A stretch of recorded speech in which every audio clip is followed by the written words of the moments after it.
élèves yi war a jàngi nekk ci ay jafe-jafe nga war a dem Dakar moo xam da ngay liggéey ñi war a dem marché ñoom ñëpp nekk ci ay jafe-jafe mais lii te nag danger bi moo nekkoon li ñu leen doon dugal ngir ñu mën a traverser. solution la bu nga xam ne mënut woon continuer. c'est vrai. donc ak li fi jaar yëpp ak xew-xew yu fi am yëpp. ci géej. ñun ñu dund ko donc li occasion lay nekk ñu mën a delluwaat na woon sant yàlla rek nag. bi chaloupe bi bees bi war a démarrer tey ji ouf de soulagement lay nekk si sunu mbokk yeewee sa gore. c'est ça alors. ñu dugg ci commentaires yi waxtaan wi ñu fas yéene nag doore ak li gën a fës ci yéenekaay yi Mamadou Fofana après le conseil des ministres hier président Macky Sall et son PM Amadou Ba se renouvellent. Alors ma grande question est de qui se moque-t-on parce que à ce moment-là que faire de ces soupçons de présumée corruption. waaw mun naa ne jubóo de façade laa ko mën a tuddee. parce que quand même il faut comprendre que le malaise quand même est profond je dis bien parce que li xew moom mooy Amadou Ba moom moo nekkoon candidat mouvance présidentielle. ñu tabb ko mu am yaakaar commencé dérouler. malgré jafe-jafe yi nga xam ne yëpp am na ko contestation yu am ci biir. et bi ci gën a fës ba ci Mame Mbaye Niang mi nga xam ne moom lay toogal ci table conseil des ministres da doon crier sous tous les toits du monde wax na ne àndut ak Amadou Ba te le choix de Amadou Ba nekkul luy rassurer. loolu neexul ci ki nga xam te ne kii kala tànn ma nga toog te waxu ci. beneen bi mu dem ba enregistré pour jàpp ne campagne bi day door. kilifaam ñëw ne ko élection mënatul am. ci koo xam ne pratiquement il était dans les habits si vous voulez bien d'un président de la République et gëmoon na ko. loolu xew na mais plus grave encore PDS dafa ñëw yëkkati ay tuuma. teg ko ci kaw ñaari juge constitutionnel. ci juróom-ñaar yi mu ne ñaar ñii dañ leen a ger te ku leen ger mi ngi tudd Amadou Ba loolu nañ bind ci seen kii boobu noonu résolution boobu noonu. bi nga xam ne moom moo indi li nga xam ne moom mooy enquête parlementaire bii ni taxawal. commission d'enquête. mais ci kaw loolu. li gën a jaaxal Amadou Ba moom mooy mouvance présidentielle bi mu bokk te ñu porté ko candidature am ñooñu ñoo ci ànd ak parti démocratique sénégalais donc forcément il y a un problème.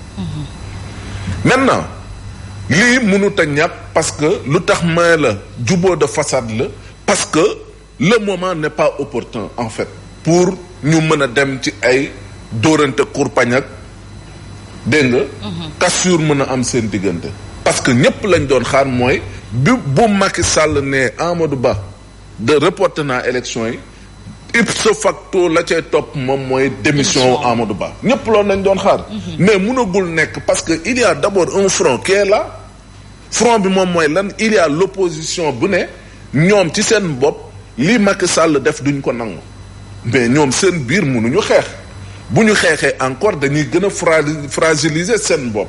est-ce que dañuy xeex pour fragiliser seen bopp après opposition bi ñëw dal seen kaw nguur gi pelliclité après mari day taali ñu perte ci nguur gi maintenant li Olof Ndiaye di wax buy taw kenn du fobeere Macky Sall mënul jóg dàq Amadou Ba dans ces conditions tout en sachant que am na ñetti mbir yoo xam ne dafa am benn bi moom mooy mook Amadou Ba mënuñu tàggalikoo ci jamono ji nga xam ne son parti pratiquement dafa divisé wu et dans les groupes WhatsApp imagine-toi ce qui se passe ay saagante suba ngoon guddeeg bëccëg moom moo ci am.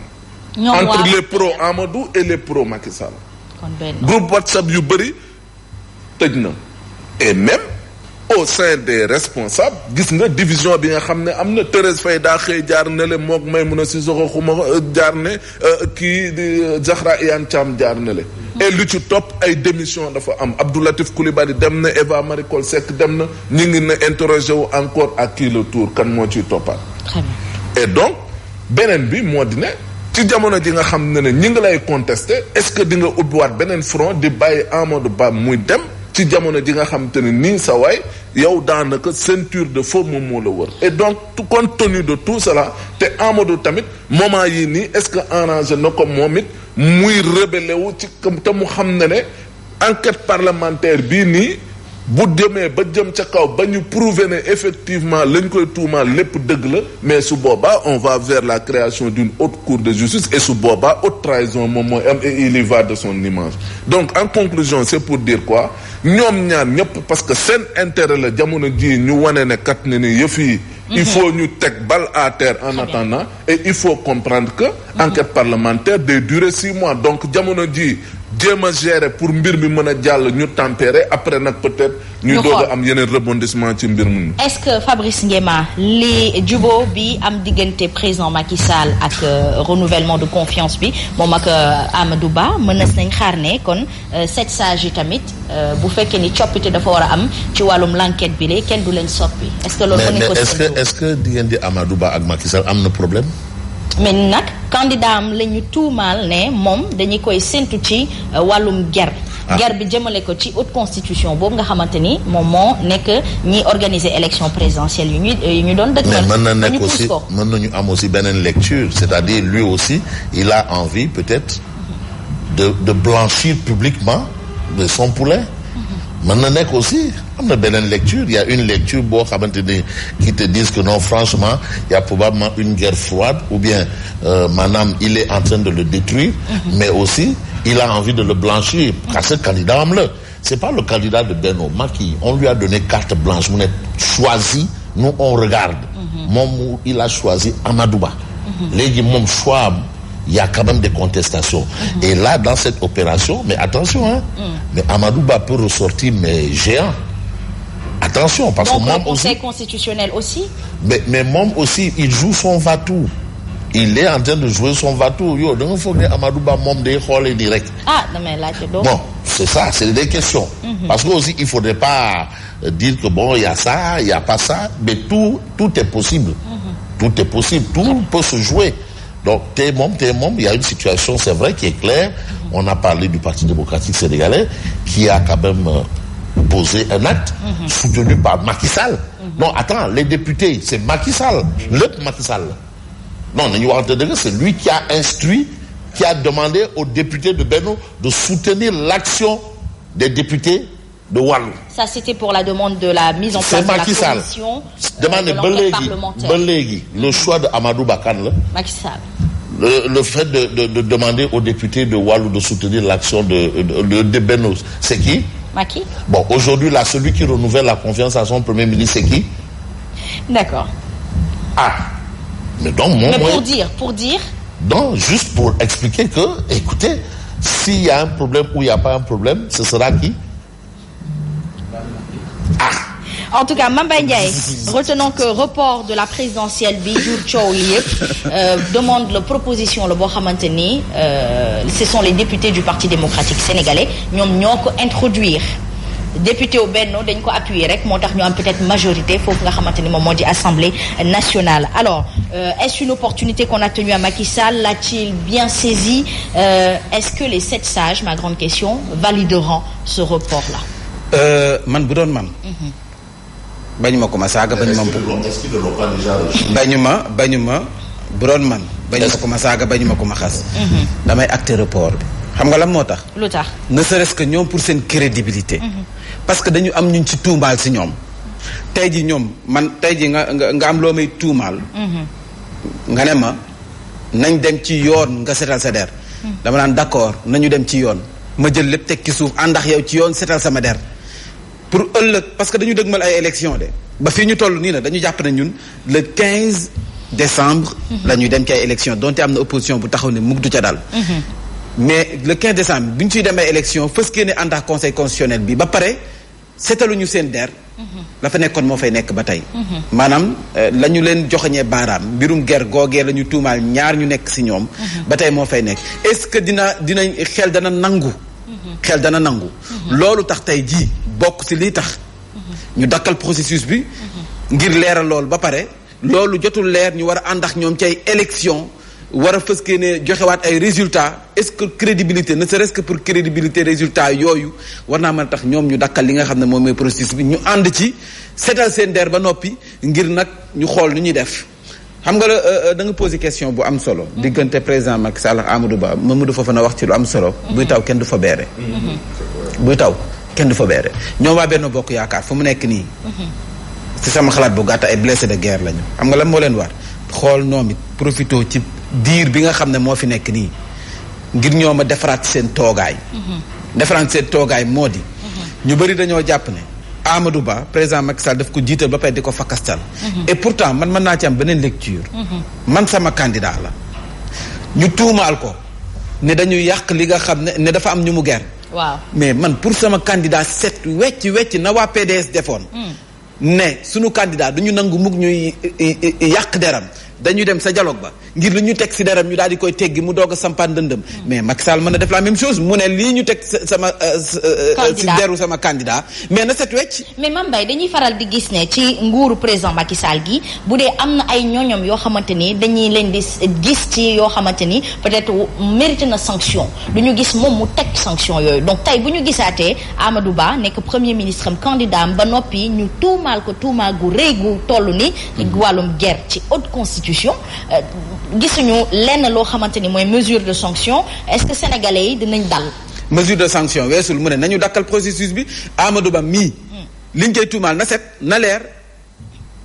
na leer très bien léegi pour sanction ngay xaar mu nekk tekki sa ndombal tànk. waaw mais président Macky Sall mooy xool. moom mooy tànn mais bu ko deful est-ce que du dëggal ne 2 poids 2 mesures yi ñu doon lam-laamee. léegi ñun li ñuy xaar ñun les citoyens li ñuy xaar moo di.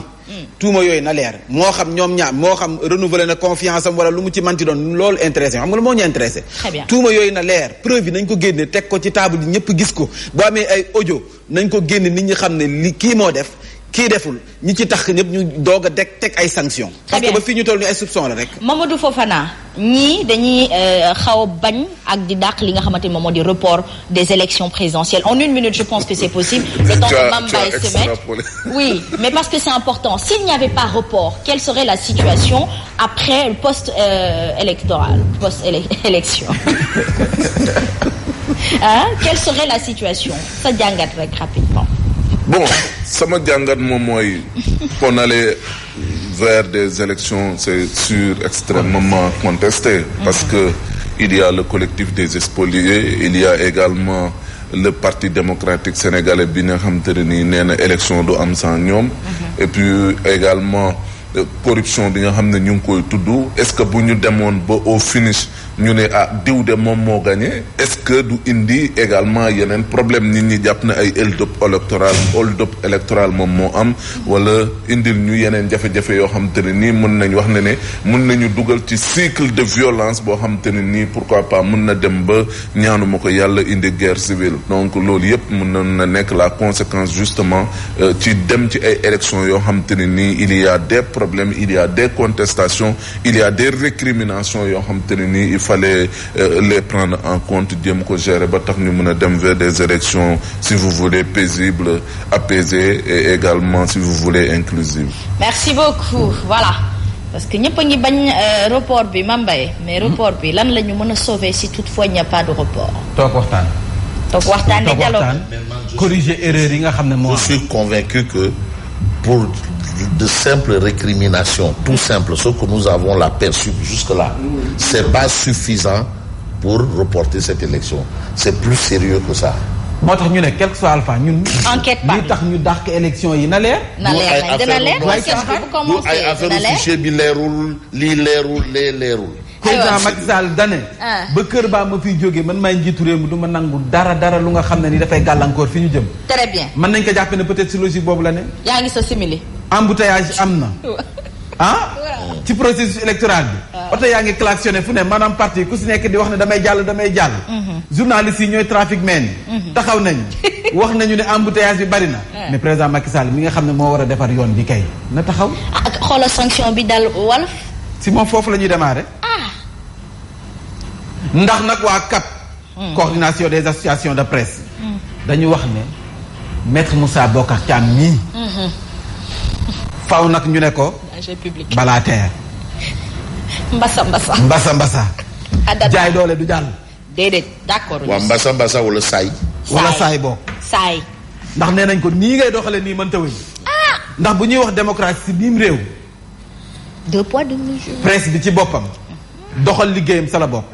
ndax dafa bokk ci ay points yi nga xam ne moom la ñuy noté ngir xam ndax réew moom am na démocratie am déet maanaam liberté d'expression. presse bi ñu bàyyi la ñu def seen liggéey ca na mu waree. tey jii bu ñu demee sim réew ba ñu retirer licence ba. si anam gi ñu ko defee nii.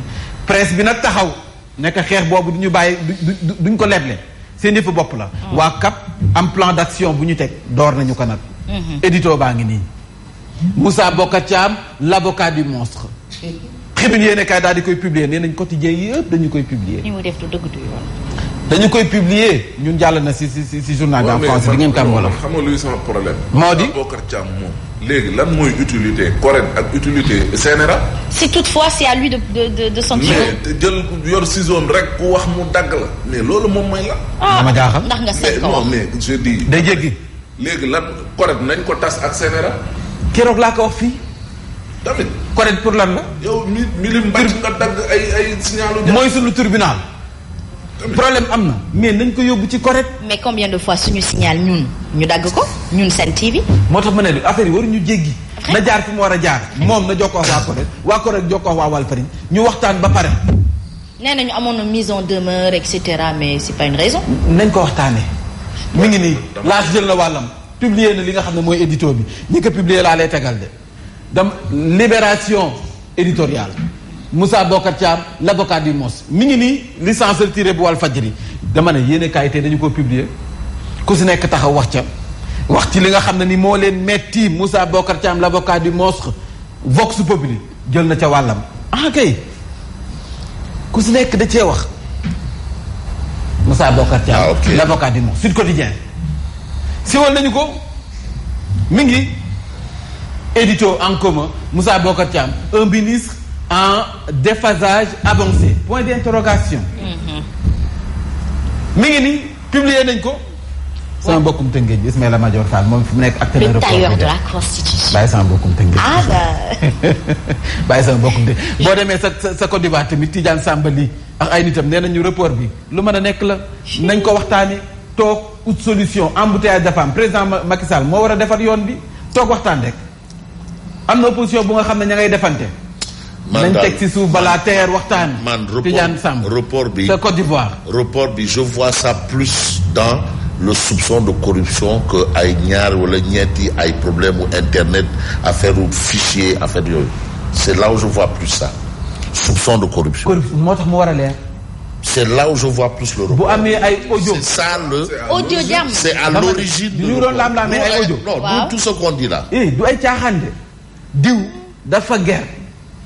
c'est plus la barre. c'est pas ngir ñu éliminer candidat wala ngir ñu dugal candidat waaye loolu tamit nag ci fi ñu jëm ci ay élection nag loolu dafa war a leer.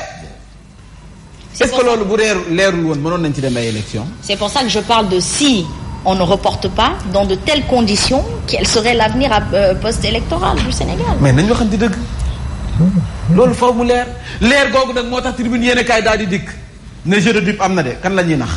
seen bopp. président Macky Sall nii ak premier ministre am. waa tamit ñëpp xam nañ ne Amadou Ba dafa génne mu ne d'accord ma ci report bi. nan day grève wax na ko. vidéo baa ngi mën nañ dem baar. waxuloon day grève. d'accordul ci report. Zahra Iyane Thiam lu mu wax d'accord ma. d'accorduma. Awa Mariko Seck. nee na daal di démissionné dem na yoon Abdou Latif Coulibaly. dem na yoon daal di démissionné. am na yeneen voix yi nekk ci biir ñu xam ne ni buñ ko waxul ci kawit d'accorduñ ci ñooñu au moins jël nañ position wa Amadou Ba mi ne d'accordul ba pare fas yéene toog na continuer di liggéey. président Macky Sall ci conseil des ministres da ko téyewaat def ko pourtant nag am na ku ma ko waxoon de saa yi nee na ma boo xefee day toogaat de. Mamadou de foofu nag léegi ma commencé koo ragal. foofu léegi dama ragal ne conseil des ministres bi est-ce que am fa place te ñu dégguñu ko. waaw te yegguñu ko nee naa la cour des comptes séntu naa ko. dañ toog mu ne ma saa waay ma ne ko non Amadou day démissionné parce que lii góor gu ñu ko teg da ngay dem mu ne ma day resté. du dem. il faut me le dire après. mais nag pour revenir un peu sur l'actualité des menaces yi wër presse sénégalaise bi tamit. Mbaye ñoom war nañoo am ku ñu rus am na ñuy naan est-ce que maître Moussa Bocar Thiam nekkul juste un exécutant est-ce que c'est vraiment ci coobareem la nekk di def yii wala dañ ko sant. am ku nekk ci ginnaawam amul ku nekk ci ginnaawam c'est lui le ministre. ñun moom la ñuy gis. te il assume décision bi. Moussa Bokar day jël décision. ba pare assumé ko. kon manuma jàpp ne. am na kenn ku nekk si ginnaaw. rajo de la place di nekk di. couper le signal de radio pour bañ a. retirer licence bi. retirer. xibaar yéen a kaay daal di dikk ba tey. la confiance est réciproquement renouvelée nee na ko doxalal. ba pour la doxalal. nga ne Sall nga ne ba pour. yaay Elimane jëruñ ba tey. nga ne. doxalal ba kenn laal la. xibaar yéen a kaay daal di siy dikk également nag si les candidats de l'opposition FC 25. F la. FC 25. mais FC 25 là. FC 25. waaw. oui c'est les 25 candidats. les 19. non les 20. ak ñenn 5 ñoo ci yor. FC 25 la de. daa am ñeneen 5 yu ci. FC 25 ñu ne.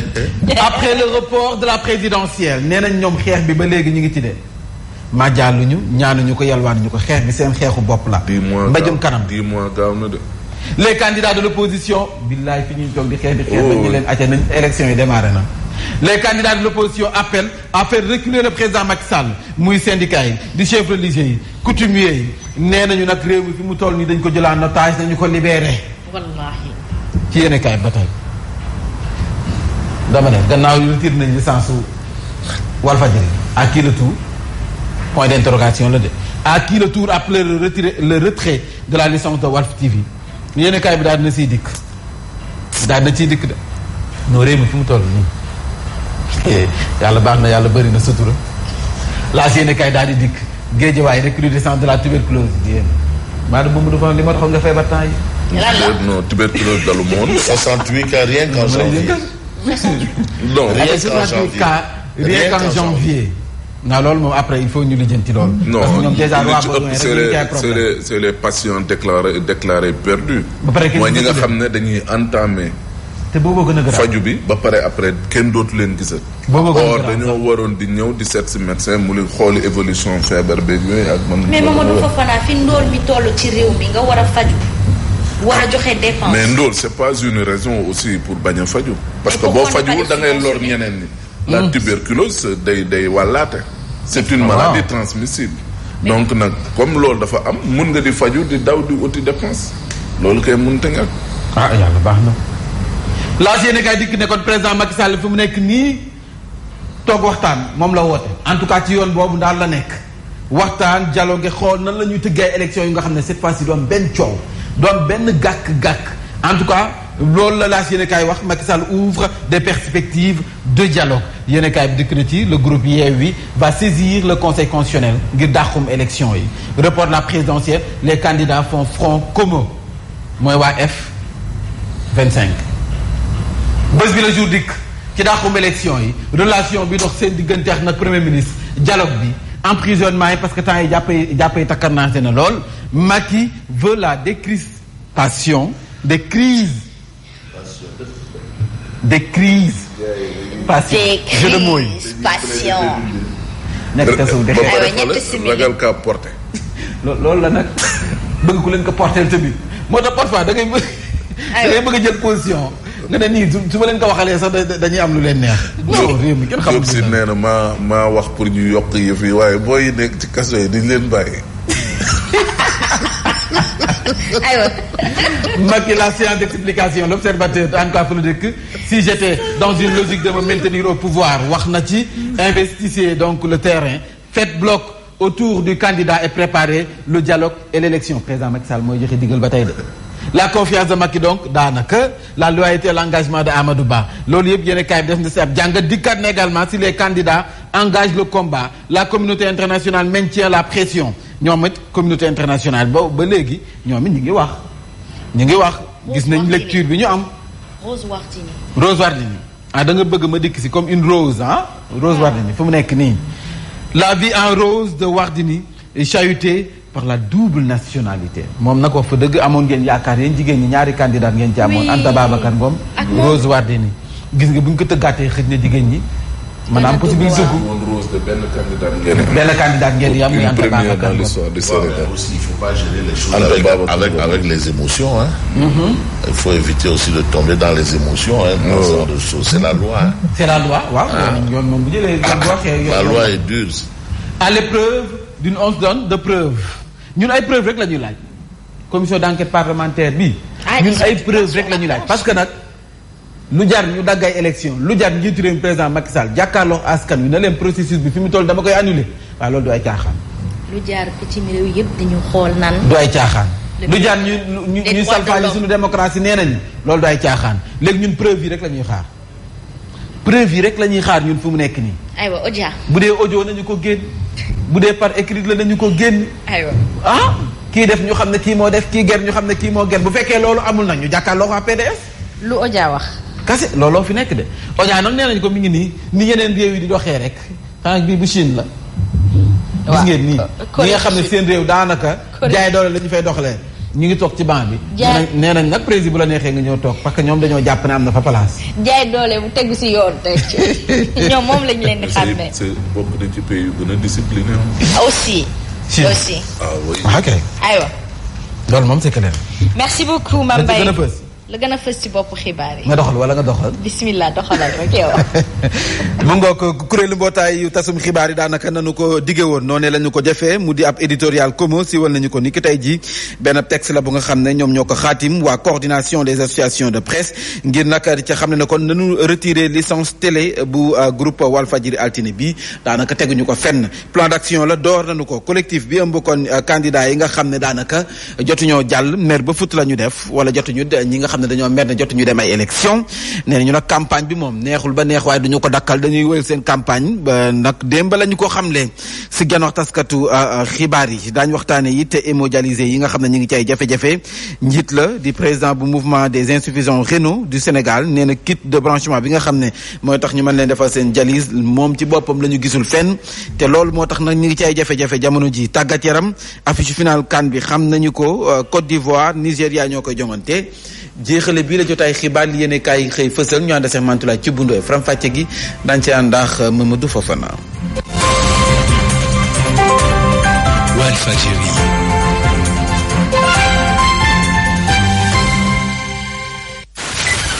Voici Trafic News. Papa Alé Cissé nañ dikk ci ponk bu mucc ci Trafic News bloc matinal.